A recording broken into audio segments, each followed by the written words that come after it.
এভাবেই থাকো মৃণাল কান্তি ঘোষ।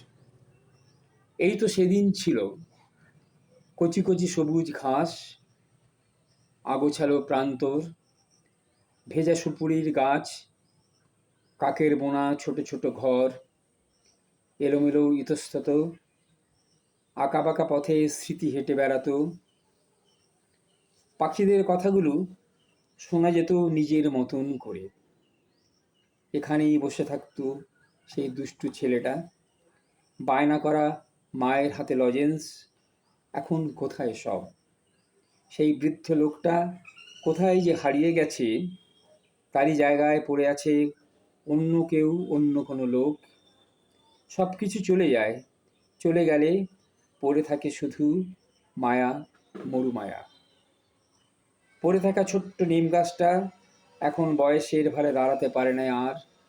এইসব ভেবে নিয়ে কোথায় যে হাঁটছি আমি, তোমাকে নিয়ে কে জানে।